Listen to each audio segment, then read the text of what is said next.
அனைவருக்கும் வணக்கம். என் பெயர் சங்கர் நிரஞ்சன். அமெரிக்காவில் உள்ள கலிஃபோர்னியா மாநிலத்தில் அமைந்த ஸ்டான்ஃபோர்ட் பல்கலைக்கழகத்தில் நான் பணிபுரிகிறேன்.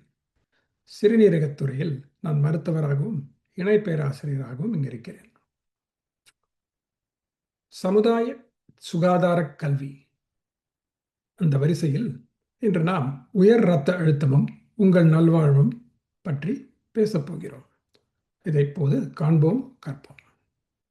உயர் இரத்த அழுத்தம் என்பது மிகவும் தீங்கானது. உயர் இரத்த அழுத்தம் பக்கவாதம் மற்றும் இதய நோய்களின் அபாயத்தை அதிகரிக்கிறது என்பதை ஆராய்ச்சியாளர்கள் நீண்ட காலமாகவே அறிவார்கள். உயர் இரத்த அழுத்தம் சிறுநீரக நோய் மற்றும் மறதி நோய் உள்ளிட்ட பிற உடல்நல பிரச்சனைகளின் அபாயத்தையும் அதிகரிக்கலாம். இரத்த அழுத்தத்திற்கும் அறிவாற்றல் சரிவு, அதாவது காக்னிட்டிவ் டிக்ளைன் என்று ஆங்கிலத்தில் கூறுவார்கள், அதையும் அதிகரிக்கலாம். இரத்த அழுத்தத்திற்கும் அறிவாற்றல் சரிவிற்கும் இடையிலான தொடர்பு இப்போது மிகவும் தெளிவாக உள்ளது. இரத்த அழுத்தத்தை குறைப்பது அல்சைமர் நோய் மற்றும் பிற வகையான மறதி நோய்களின் அபாயத்தை குறைக்கலாம் என்று பல சமீபத்திய ஆய்வுகள் கண்டறிந்துள்ளன. நாம் உயிர் வாழ்வதற்கு அவசியமான உயிரியம் அல்லது பிராணவாயு என்று கூறப்படும் ஆக்சிஜன் மற்றும் ஊட்டச்சத்துக்களை இரத்த நாளங்கள் மூலமாக நம் இருதயம் பல உறுப்புகளுக்கு ஒரு குறிப்பிட்ட அழுத்தத்தில் சீராக அனுப்புகிறது. இதையே நம் இரத்த அழுத்தம் என்று கூறுகிறோம். மூளை, சிறுநீரகம், குடல், ஈரல் போன்ற உயிர் இயக்க பணிபுரிகின்ற உறுப்புகள், அதாவது வைட்டல் ஆர்கன்ஸ் என்று ஆங்கிலத்தில் கூறுவார்கள், இது இன்றியமையாததாகும். இந்த அழுத்தம் 2 எண்களால் அளக்கப்படுகிறது. முதலாக, உங்கள் இதயம் சுருங்கும் போது, அதாவது இதை தமிழில் சுருங்கியம் என்றும் ஆங்கிலத்தில் சிஸ்டோலி என்றும் கூறுவார்கள். இந்த சமயத்தில் இரத்த நாளத்தின் அழுத்தம் மேலெண்ணை குறிக்கும். கீழ் எண்ணானது இதயத்தின் விரியம் அல்லது விரிந்த நிலையான டயஸ்டோலி என்று ஆங்கிலத்தில் கூறுவார்கள், அதில் உள்ள அழுத்தமாகும். இப்போது இந்த வரைபடத்தை பார்த்தீர்கள் என்றால், இடது பக்கத்தில் இருப்பது சுருங்கியம் அல்லது சிஸ்டலி. அப்போதுதான் உங்கள் இருதயம் இரத்த நாளங்களுக்குள் இரத்தத்தை பம்ப் செய்து விடுகிறது. அதே போல வலது பக்கத்தில் இருக்கும் படத்தில் டயஸ்டோலியில் மற்ற உறுப்புகளில் இருந்து இரத்தம் இதயத்துக்குள் வந்து அடைகிறது.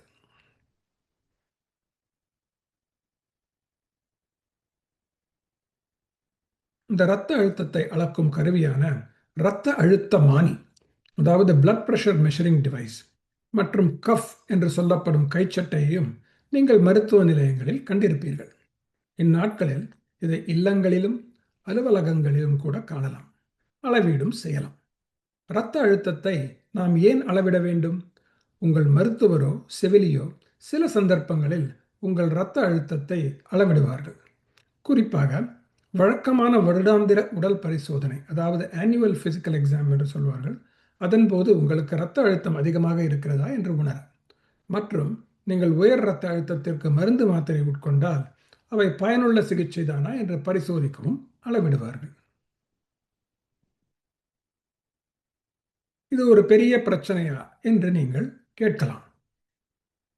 அமெரிக்க இதயச் சங்கம், அதாவது அமெரிக்கன் ஹார்ட் அசோசியேஷனின் இதழ் ஜர்னலில் இந்த வருடம் வெளிவந்த ஆராய்ச்சி இது. இதிலிருந்து நமக்கு தெரிவிக்கப்படுவது என்னவென்றால், அனைத்து இனக்குழுக்களிலும் தெற்காசியர்கள், அதாவது இந்திய வம்சாவளியில் வந்தவர்களுக்கு நீரிழிவு நோய், அதாவது ப்ரீ டயபெட்டிஸ் மற்றும் நீரிழிவு நோய் அதிகமாக காணப்பட்டது.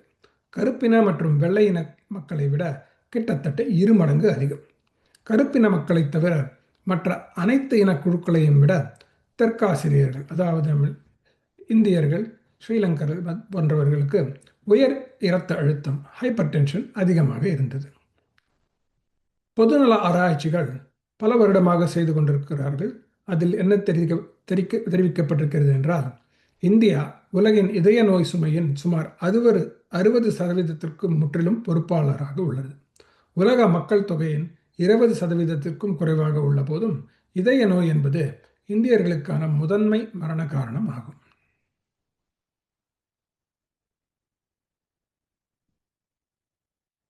உயர் இரத்த அழுத்தத்திற்கான அபாய காரணிகள், ரிஸ்க் ஃபேக்டர்ஸ் எவை? இதை நாம் 2 வகைப்படுத்துகிறோம். ஒன்று, கட்டுப்படுத்த இயலாதவை, சிலவை கட்டுப்படுத்தக்கூடியவை. கட்டுப்படுத்த இயலாதவை என்ற வகையில் வயது, ஒரு சில வயதிற்கு மேல் எல்லோருக்கும் உயர் இரத்த அழுத்தம் வருவதற்கான வாய்ப்பு அதிகரிக்கிறது. குடும்ப மருத்துவ வரலாறு, உங்கள் பெற்றோர் ஒருவருக்கோ இருவருக்கோ அல்லது அண்ணன் தம்பி அக்கா தங்கை யாருக்காக இருந்தாலும் உங்களுக்கு உயர் இரத்த அழுத்தம் வருவதற்கான வாய்ப்பு அதிகரிக்கும். இனம், கருப்பினம் மற்றும் சில சிறுபான்மையினரில் இது அதிகமாக காணப்படுகிறது. ஒரு சில உடல்நல பிரச்சனைகள், குறிப்பாக சிறுநீரக நோய் இருந்தால் அவர்களுக்கும் இரத்த அழுத்தம் அதிகமாக இருக்கலாம். கட்டுப்படுத்தக்கூடிய அபாய காரணிகள் எவை என்று பார்த்தீர்களானால், எடை, உணவு முறை, உட்கொள்ளும் உப்பளவு, உடல் செயல்பாட்டின் அளவு அதாவது ஃபிசிக்கல் ஆக்டிவிட்டி மற்றும் மது அருந்துதல். ஆரோக்கியமான உடல் எடையை பராமரிப்பது உங்களுக்கு உயர் இரத்த அழுத்தம் ஏற்படும் வாய்ப்பை குறைக்கக்கூடும். நீங்கள் உடல் எடையை குறைக்க விரும்பினால் அதை ஆரோக்கியமான முறையில் செய்வதற்கு உங்கள் மருத்துவரோ அல்லது செவிலியரோ உங்களுக்கு உதவ முடியும். உங்கள் உணவு முறை, அதாவது அதிக அளவில் பழங்கள், காய்கறிகள் மற்றும் குறைந்த கொழுப்புள்ள பால் பொருட்களை உள்ளடக்கிய உணவை உட்கொள்ளுங்கள். இறைச்சி, இனிப்பு பண்டங்கள் மற்றும் வெள்ளை ரொட்டி போன்ற பதப்படுத்தப்பட்ட தானியங்களை உட்கொள்வதை கட்டுப்படுத்துங்கள். உங்களுக்கு புதிய பழங்களும் காய்கறிகளும் கிடைக்கவில்லை என்றால் அதற்கு மாற்றாக உறைந்த பழங்கள் மற்றும் காய்கறிகளை நீங்கள் உண்ணலாம். வாரத்தில் பெரும்பாலான நாட்களில் தினமும் குறைந்தது 30 நிமிடங்களாவது ஏதேனும் ஒரு உடல் சார்ந்த செயல்பாட்டில் ஈடுபட முயலுங்கள். இதில் நடைப்பயிற்சி, தோட்ட வேலை செய்தல், நடனமாடுதல் அல்லது உங்கள் உடலை அசைக்கக்கூடிய வேறு எந்த ஒரு செயல்பாடும் அடங்கும்.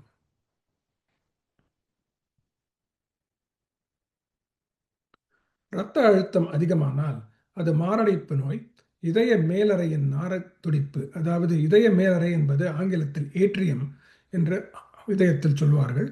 இந்த இதய மேலறை துடிப்பு சீராக இல்லாமல் நார்த்துடிப்பு என்று கூறுவார்கள். ஃபிப்ரிலேஷன், அதாவது சீராக இல்லாமல் நார்த்துடிப்பாக இருக்கும். இந்த இதய மேலறையின் நார்த்துடிப்பு சிறுநீரக நோய் மற்றும் தாக்கல் அல்லது பக்கவாதம் என்கிற ஸ்ட்ரோக் ஆகிய நோய்களுக்கான ஆபத்து காரணி ஆகிவிடுகிறது. பொதுவாக உயர் இரத்த அழுத்தம் இயல்பு சார்ந்த அடையாளங்களையோ அறிகுறிகள் என்ற சிம்டம்ஸ்களையோ உருவாக்குவதில்லை. ஆனால் இது தீவிரமான நோய்களை ஏற்படுத்துவதால் இதை அமைதியான கொலையாளி அல்லது சைலண்ட் கில்லர் என்று ஆங்கிலத்தில் அழைக்கிறோம். இரத்த அழுத்தம் மிகவும் குறைந்து போனால் சோர்வு நிலை, தலை சுற்றல் போன்ற அறிகுறிகள் ஏற்படும். ஆனால் மேலே கூறியது போல இரத்த அழுத்தம் அதிகமானால் இந்த அறிகுறிகள் எதுவும் வருவதற்கான அவசியம் கிடையாது.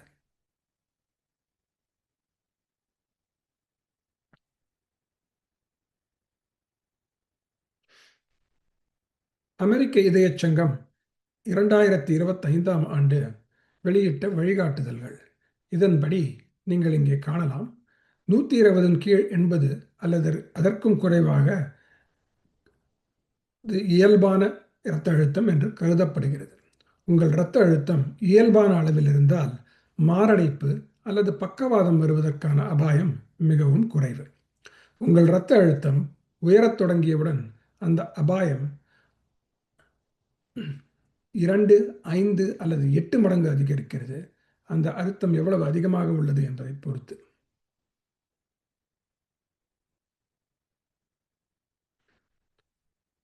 இரத்த அழுத்தத்தை அளவீடு செய்வது எப்படி?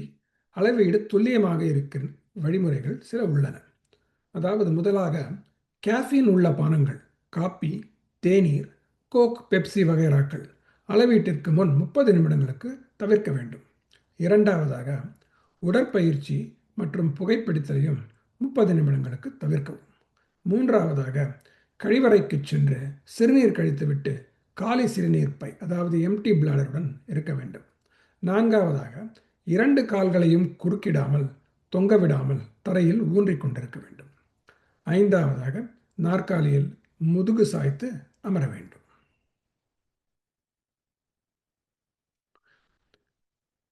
ஏற்கனவே கூறியபடி மேல் எண் 130க்கு மேலும் அல்லது கீழ் எண் 80க்கு அதிகமாக இருந்தாலும் உயர் இரத்த அழுத்தம் என்று கூறுகிறோம்.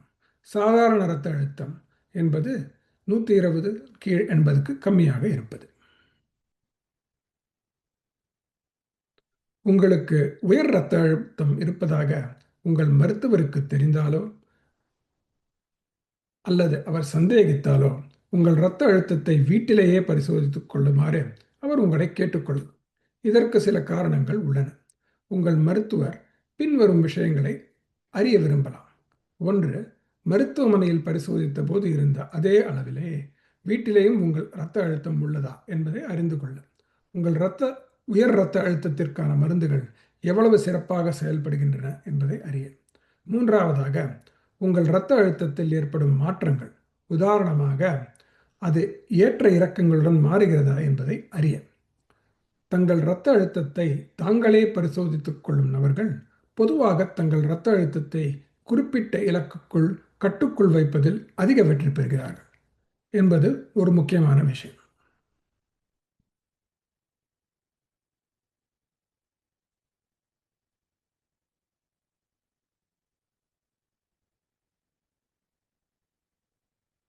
உயர் இரத்த அழுத்தத்தை குறைப்பது எப்படி? இது 2 வகைப்படும். 1. வாழ்க்கை முறை மாற்றங்களுடன் ஆரம்பிக்கலாம். அது ஒத்து வரவில்லை அல்லது அதனால் இரத்த அழுத்தம் சரியாகவில்லை என்றால் மருந்து மாத்திரை வகைகளுக்கு செல்லலாம். முதலில் உங்கள் வாழ்க்கை முறையை மேம்படுத்த விரும்பினால் உங்களுக்கு மிகவும் எளிதானது என்று நீங்கள் நினைக்கும் மாற்றங்களை செய்வதன் மூலம் தொடங்குங்கள். நீங்கள் முன்பு உடற்பயிற்சி செய்து சமீபத்தில் அந்த பழக்கத்தை விட்டிருந்தால் மீண்டும் உடற்பயிற்சி செய்ய தொடங்குவது உங்களுக்கு எளிதாக இருக்கலாம். அல்லது புதிதாக சமைத்து சாப்பிடுவதை நீங்கள் விரும்பினால் உப்புச்சத்து என்ற சோடியம் குறைவாக உள்ள வீட்டில் சமைத்த உணவுகளை சாப்பிடுவதை நீங்கள் முதலில் முயற்சி செய்யலாம். நீங்கள் முதலில் எதை முயற்சித்தாலும் குறிப்பிட்ட யதார்த்தமான இலக்குகளை தேர்ந்தெடுத்து உங்களுக்கென ஒரு காலக்கெடுவை நிர்ணயித்துக் கொள்ளுங்கள். உதாரணமாக, நான் அதிகமாக உடற்பயிற்சி செய்யப் போகிறேன் என்று முடிவு செய்யாதீர்கள். அதற்கு பதிலாக வாரத்தில் 3 நாள், அதாவது திங்கள், புதன், வெள்ளி அல்லது செவ்வாய், வியாழன், சனிக்கிழமை தலா 10 முதல் 20 நிமிடங்கள் நடக்கப் போகிறேன் என்றும் அடுத்த 2 வாரங்களுக்கு இதை செய்யப் போகிறேன் என்றும் முடிவு செய்து கொள்ளுங்கள். மது அருந்துபவர்களுக்கு சில வழிமுறைகள். மது உட்கொள்தல் பெண்களுக்கு தினமும் ஒரு பானம் அல்லது அதற்கும் குறைவாகவும், ஆண்களுக்கு 2 அல்லது அதற்கு குறைவாகவும் மது அருந்துவதை குறைத்தால் உயர் இரத்த அழுத்தம் சீராக இருக்கும். தியானம் அல்லது சுவாச பயிற்சிகள் போன்ற மன அழுத்தம் குறைக்கும் நுட்பங்களும் இதில் அடங்கும். நீங்கள் இவை அனைத்தையும் ஒரே நேரத்தில் மாற்றிக்கொள்ள வேண்டிய அவசியம் கிடையாது. உங்கள் வாழ்க்கை முறையை மேம்படுத்துவதற்கான முக்கிய மந்திரம் என்னவென்றால், சிறிய அளவில் தொடங்குங்கள், நிதானமாக முன்னேறுங்கள் என்பது. அதாவது ஆங்கிலத்தில் slow and steady wins the race என்று கூறுவார்கள். மாற்றிக்கொள்ள விரும்பும் ஒரு சிறிய குறிப்பிட்ட விஷயத்தை தேர்ந்தெடுத்து அதை சிறிது காலத்திற்கு பாருங்கள். அந்த மாற்றம் உங்களுக்கு சரியாக அமைந்தால் அது ஒரு பழக்கமாக மாறும் வரை தொடர்ந்து அதை செய்து வாருங்கள். அது உங்களுக்கு சரியாக அமையவில்லை என்றால் முயற்சியை கைவிட்டு விடாதீர்கள். மாற்றிக்கொள்ள வேறொரு விஷயத்தை தேர்ந்தெடுத்து அது எவ்வாறு அமைகிறது என்று பாருங்கள்.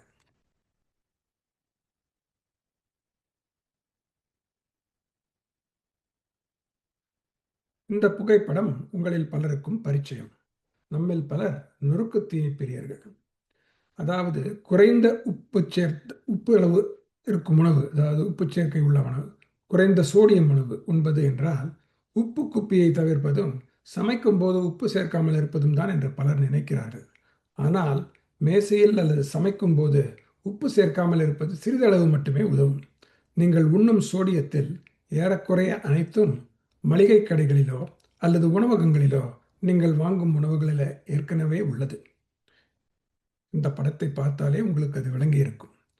உப்புச்சத்தான சோடியத்தின் அளவை குறைக்க நீங்கள் செய்யக்கூடிய மிக முக்கியமான விஷயம் பதப்படுத்தப்பட்ட உணவுகளை குறைவாக உண்பதுதான். இதன் பொருள் டப்பாக்கள், பெட்டிகள், ஜாடிகள் மற்றும் பைகளில் விற்கப்படும் பெரும்பாலான உணவுகளை தவிர்ப்பதாகும். நீங்கள் உணவகங்களில் சாப்பிடுவதையும் குறைக்க வேண்டும், அதாவது ரெஸ்டாரண்ட் ஃபுட் என்று கூறுவோம்.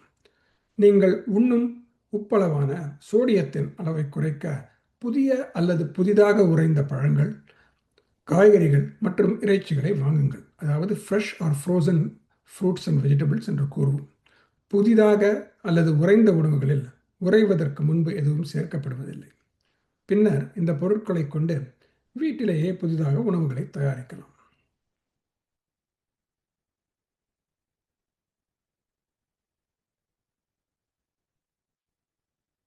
இப்படி நொறுக்கு தீனிகளும்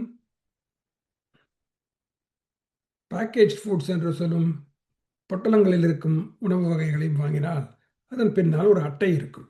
அந்த அட்டையில் பார்த்தீர்களானால் அந்த ஒரு பொட்டலத்திலோ ஒரு பையிலோ எந்த அளவுக்கு உப்புச்சத்து இருக்கிறது என்பதை அழகாக சொல்லியிருப்பார்கள். இந்த படத்தில் பார்த்தீர்கள் என்றால் இந்த கிராண்ட் ஸ்வீட்ஸ் மிக்சரில் 1350 மில்லிகிராம் இருக்கிறது ஒரு சின்ன பையில். அதே போல் இந்த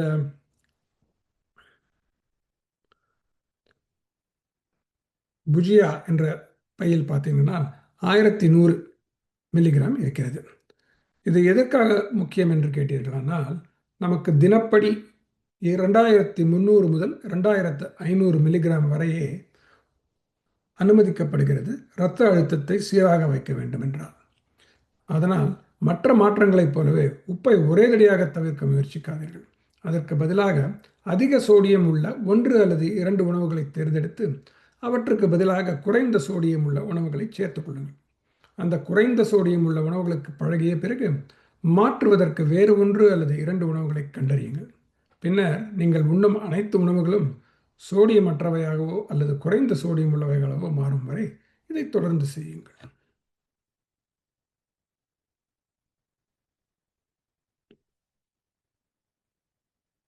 இங்கே நீங்கள் காண்பது சில ஊறுகாய் ஜாடிகள். இதன் பின்னாலும் இந்த அட்டையில் அழகாக எழுதியிருப்பார்கள் அதில் எத்தனை சோடியம் இருக்கிறது என்றது. ஒரு தேக்கரண்டியில் கிட்டத்தட்ட 1000 மில்லிகிராம் இருக்கிறது.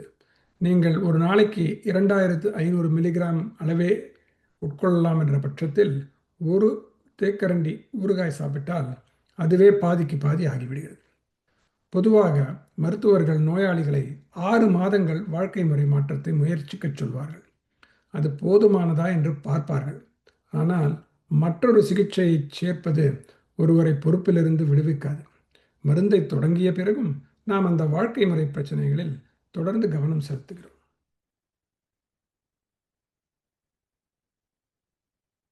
மாறுபாடு இல்லாத உண்டி மருத்துண்ணின் ஊறுபாடு இல்லை உயிர்க்கு என்பது வள்ளுவர் வாக்கு.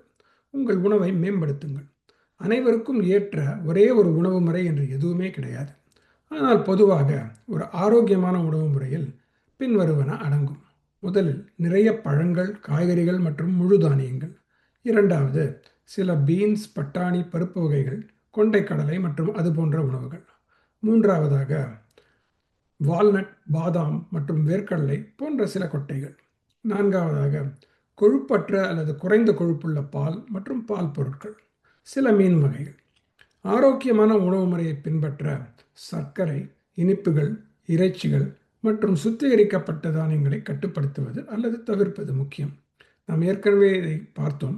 சுத்திகரிக்கப்பட்ட தானியங்கள் என்றால் வெள்ளை ரொட்டி, வெள்ளை அரிசி, பெரும்பாலான பாஸ்தா வகைகள் மற்றும் பொட்டலங்களில் அடைக்கப்பட்ட பெரும்பாலான சிற்றுண்டி உணவுகளில் காணப்படுகின்றன. Package foods.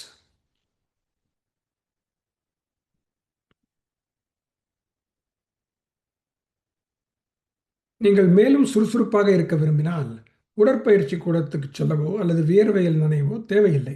நீங்கள் விரும்பும் அன்றாட செயல்களை செய்யும் போதே உங்கள் செயல்பாட்டு அளவை அதிகரிப்பது சாத்தியமாகும். மற்ற எல்லா மாற்றங்களையும் போலவே மிக விரைவாகவும் அதிகமாகவும் செய்யக்கூடாது என்பதே முக்கியம். நீங்கள் இப்போது எந்த செயலையும் செய்யவில்லை என்றால் ஒரு நாள் விட்டு ஒரு நாள் சில நிமிடங்கள் நடப்பதன் மூலம் தொடங்குங்கள். சில வாரங்களுக்கு அதை செய்யுங்கள். நீங்கள் அதை தொடர்ந்து செய்தால் நீண்ட காலத்திற்கு அதை செய்ய முயற்சி செய்யுங்கள். ஆனால் உங்களுக்கு நடைப்பயிற்சி பிடிக்கவில்லை என்று கண்டறிந்தால் வேறு ஒரு செயலை முயற்சி செய்யுங்கள். அதாவது மிதிவண்டி மிதிக்கலாம், நீச்சல் குளத்தில் சென்று நீந்தலாம். இப்படி பல உடற்பயிற்சிகள் உள்ளன. எடையை குறையுங்கள். உங்களுக்கு அதிக உடல் எடை இருந்து அதை குறைக்க விரும்பினால் உங்கள் மருத்துவர் அல்லது செவிலியரிடம் பேசுவதன் மூலம் தொடங்குங்கள். இதை ஆரோக்கியமான முறையில் செய்வதற்கான ஒரு திட்டத்தை உருவாக்க அவர்கள் உங்களுக்கு உதவ முடியும். சிறந்த எடை குறைப்பு திட்டங்கள் உணவு மற்றும் உடற்பயிற்சி குறித்த ஆரோக்கியமான கண்ணோட்டத்தை கொண்டிருக்க உங்களுக்கு உதவுகின்றன. ஒரு நல்ல எடை குறைப்பு திட்டத்தின் மூலம் பலரால் எடையை குறைத்து அதை தக்க வைத்துக் கொள்ளவும் முடியும்.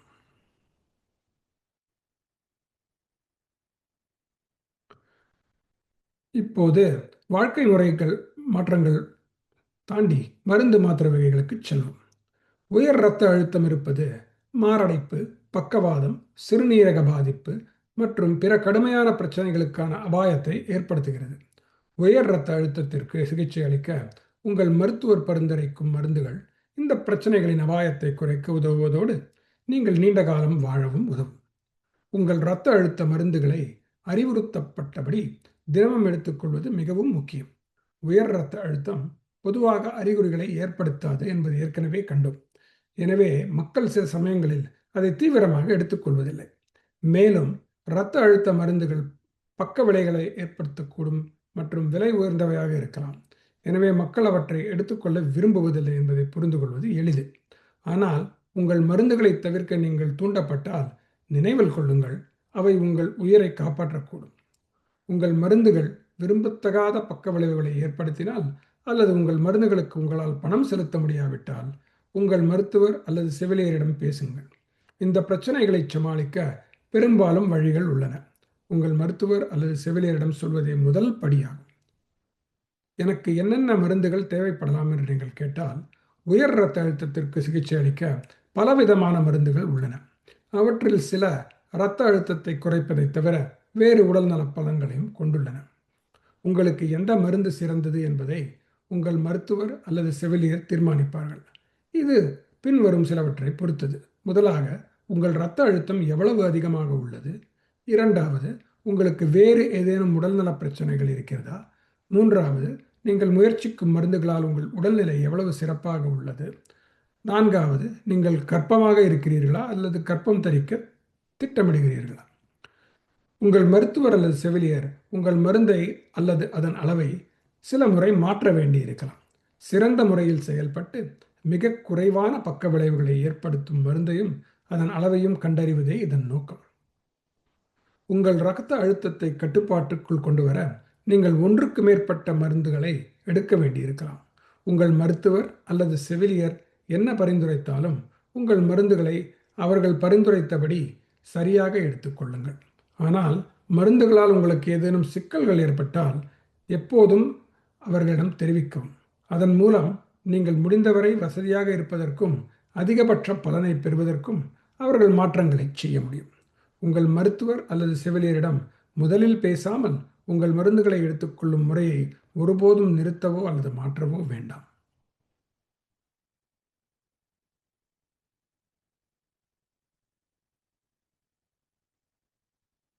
உயர் இரத்த அழுத்தத்திற்கு சிகிச்சை அளிக்க பயன்படுத்தப்படும் மிக பொதுவான சில மருந்து வகைகள். இந்த மருந்துகளை பற்றி அடிப்படை தகவல்களை மட்டுமே இங்கே நாம் சொல்லப் போகிறோம். உங்கள் மருந்துகளை பற்றி மேலும் விரிவான தகவல்களுக்கு நோயாளிகளுக்கான மருந்து தகவல் என்ற ஒரு கையேடு உங்கள் மருத்துவர் அல்லது செவிலியரிடம் கேட்டு பெறுங்கள். இது ஒவ்வொரு மருந்தையும் எவ்வாறு பயன்படுத்துவது என்பதை விளக்குகிறது. அதன் சாத்தியமான பக்க விளைவுகளை விவரிக்கிறது. மேலும் அது செயல்படும் விதத்தை பாதிக்கக்கூடிய பிற மருந்துகள் அல்லது உணவுகளை பட்டியலிடுகிறது. பொதுவான மருந்து வகைகள்: சிறுநீர் பெருக்கிகள், ஏசிஇ தடுப்பான்கள் அல்லது ஆஞ்சியோடென்சின் ஏற்பி தடுப்பான்கள், கால்சியம் கால்வாய் தடுப்பான்கள், பேட்டா தடுப்பான்கள் என்று வகைப்படுத்தப்படுகின்றன. சிறுநீர் பெருக்கிகள், இதை ஆங்கிலத்தில் டயூரெட்டிக்ஸ் என்று சொல்வார்கள். இவை சில சமயங்களில் நீர் மாத்திரைகள் என்று அழைக்கப்படுகின்றன, ஏனெனில் இவை உங்களை வழக்கத்தை விட அதிகமாக சிறுநீர் கழிக்கச் செய்கின்றன. குளோர்தாலிடோன், இண்டபமைடு, ஹைட்ரோகுளோரோதயாசைடு மற்றும் ஃபிரோசமைடு என்றும் லேசிக்ஸ் ஆகியவை சில எடுத்துக்காட்டுகளாகும். ஏசிஇ தடுப்பான்கள் மற்றும் ஏஆர்பிக்கள் இவை பெரும்பாலும் ஒன்றாக வகைப்படுத்தப்படுகின்றன, ஏனெனில் அவை ஒரே மாதிரியாக செயல்படுகின்றன. இவை சிலருக்கு சிறுநீரக நோயின் வளர்ச்சியை மெதுவாக்க அல்லது தடுக்க உதவக்கூடும். மேலும் இதய செயலிழப்பு உள்ளவர்கள் நீண்ட காலம் வாழவும் இவை உதவுகின்றன. ஏசிஇ தடுப்பான்களுக்கு சில எடுத்துக்காட்டுகள் எனாலப்ரில், கேப்டோப்ரில் மற்றும் லெசினோப்ரில் ஆகியவை அடங்கும். ஏஆர்பிகளுக்கான சில எடுத்துக்காட்டுகள் கேண்டசார்டன், வால்சார்டன், டயோவான் ஆகியவை ஆகும். அடுத்ததாக கால்சியம் சேனல் தடுப்பான்கள், அதாவது கால்சியம் சேனல் பிளாக்கர் என்று கூறுவோம். அம்லோடிபின், ஃபெலோடிபின் மற்றும் டெல்டயசம் ஆகியவை இதற்கு உதாரணங்களாகும். இதய நோயால் ஏற்படும் மார்பு வலியை தடுக்கவும் கால்சியம் சேனல் தடுப்பான்கள் உதவுகின்றன. பேட்டா தடுப்பான்கள் இரத்த அழுத்தத்தை குறைப்பதுடன் இதயம் செய்ய வேண்டிய வேலையின் அளவை குறைக்கவும் பீட்டா தடுப்பான்கள் உதவுகின்றன.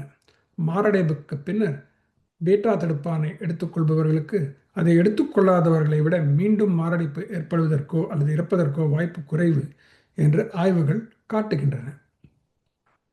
இதய செயலிழப்பு உள்ளவர்களுக்கும் இந்த வாய்ப்பு குறைவு பீட்டா பிளாக்கர்கள் எடுத்துக்கொண்டார். மக்கள் முதலில் பீட்டா தடுப்பான்களை எடுத்துக்கொள்ள தொடங்கும் போது அவர்கள் சில சமயங்களில் சோர்வாக உணர்வார்கள். இது உடல் மருந்துக்கு பழகிக்கொள்ளும் ஒரு காலகட்டம் மட்டுமே. இது பொதுவாக சரியாகிவிடும். உங்கள் மருத்துவர் ஒரு பீட்டா தடுப்பானை பரிந்துரைத்தால் அது வேலை செய்ய தொடங்குவதற்கு சிறிது நேரம் கொடுங்கள். பீட்டா தடுப்பான்களுக்கு சில எடுத்துக்காட்டுகள் அட்டெனலால், மெட்டோப்ரலால் அல்லது டோப்ரால், கார்வெடிலால், கோரேக் ஆகியவை அடங்கும். நீங்கள் ஏதேனும் மருந்துகளை தவிர்க்க வேண்டுமா என்ற கேள்வி உங்களுக்கு வரலாம். சில மருந்துகள் மற்ற மருந்துகளுடன் இடைவினை புரியக்கூடும், அதாவது cross reaction or side effects என்று கூறுவோம். குறிப்பிட்ட மருந்துகளை எடுத்துக்கொள்வது உங்கள் இரத்த அழுத்த மருந்துகளை செயல்படும் விதத்தை மாற்றலாம் அல்லது அவற்றின் செயல்திறனை குறைக்கலாம். குறிப்பிட்ட மருத்துவரின் பரிந்துரை சீட்டுடன் பெறும் மருந்துகள், மருத்துவரின் பரிந்துரை இன்றி வாங்கும் மருந்துகள், மூலிகைகள் அல்லது ஊட்டச்சத்து பொருட்களை நீங்கள் தவிர்க்க வேண்டுமா என்பது குறித்து உங்கள் மருத்துவரோ அல்லது செவிலியரோ உங்களிடம் பேசுவார்கள். ஏதேனும் ஒரு மருந்தை உட்கொள்வது பாதுகாப்பானதா என்பது குறித்து உங்களுக்கு ஏதேனும் கேள்விகள் இருந்தால் மருத்துவர், செவிலியர் அல்லது மருந்தாளரிடம் கேளுங்கள்.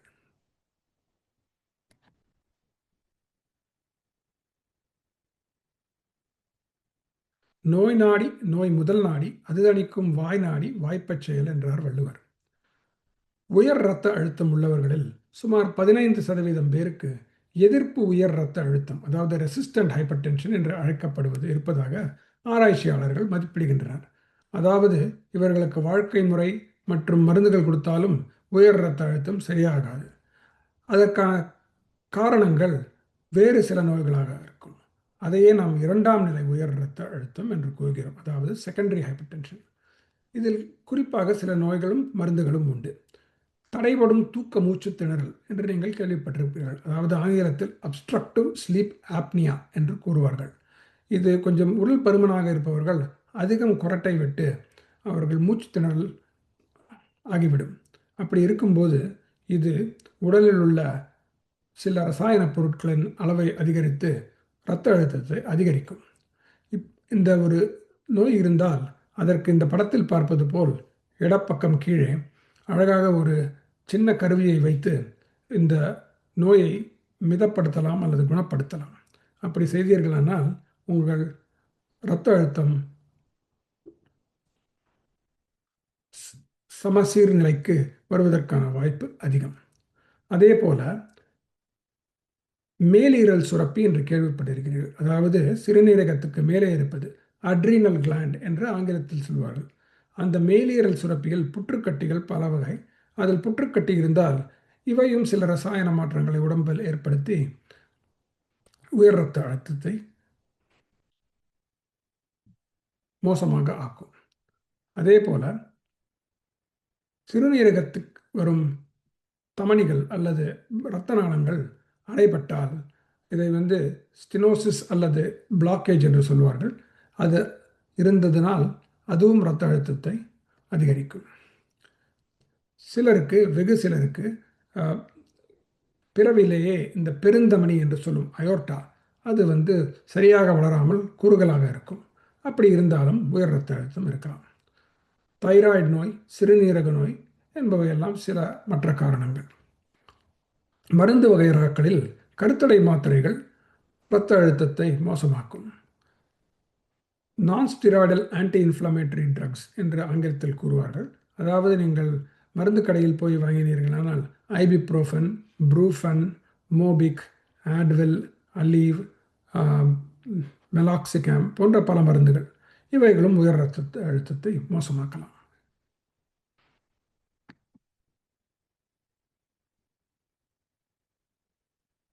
ஆக இன்று நாம் கண்டவையில் முக்கிய கருத்தும் சாராம்சத்தையும் கொஞ்சம் பார்ப்போம். நம்பர் 1, ஆம், நீங்கள் உங்கள் இரத்த அழுத்தத்தை அவசியம் கவனிக்க வேண்டும். இரண்டாவதாக, வாழ்க்கை முறை மாற்றங்கள் இரத்த அழுத்தத்தை குறைக்க போதுமானதாக இருக்கலாம். மூன்றாவதாக, பயனுள்ள மருத்துவ தலையீடுகள் பல உள்ளன. நான்காவதாக, வீட்டில் கண்காணிப்பது எதிர்காலம். இதை அழகாக அளவிடலாம், நாம் ஏற்கனவே பார்த்தபடி. ஐந்தாவதாக, உயர் இரத்த அழுத்தத்தை நிர்வகிக்க ஒரு குழு தேவை. உயர் இரத்த அழுத்தம் என்பது சிக்கலான தீர்வுகளை கொண்ட ஒரு பொதுவான பிரச்சனை. பிரச்சனையை தீர்க்க ஒன்றுக்கும் மேற்பட்ட மருத்துவ நிபுணர்கள் தேவைப்படலாம். வழிகாட்டுதல்கள் இப்போது உயர் இரத்த அழுத்தத்திற்கான குழு அடிப்படையிலான பராமரிப்பை வலியுறுத்துகின்றன. பொறுப்பை முதன்மை பராமரிப்பு மருத்துவர்களுக்கு அப்பால் விரிவுபடுத்தி மேலும் சிலரை உள்ளடக்குகின்றன. செவிலியர்கள், மருந்தாளுநர்கள் என்று சொல்லும் ஃபார்மசிஸ்ட், உணவியல் நிபுணர்கள் என்று சொல்லும் டயட்டீஷியன், சமூக சுகாதார பணியாளர்கள், கம்யூனிட்டி ஹெல்த் ஒர்க்கர்ஸ். குழு பராமரிப்பில் பின்வருவனையும் சேர்க்கப்படலாம். அதாவது வீட்டு அடிப்படையிலான கண்காணிப்பு, ஹோம் பேஸ் சூப்பர்விஷன், தொலைநிலை சுகாதார சேவை, டெலிஹெல்த், மின்னணு தகவல் தொடர்பு. மேலும் சுகாதார அமைப்புகள் மருத்துவமனை அல்லாத சூழல்களில் அதிக இரத்த அழுத்த பரிசோதனைகளை வழங்க சமூக திட்டங்களுடன் ஒத்துழைக்கலாம். இது ஒரு அமைதியான நோய்.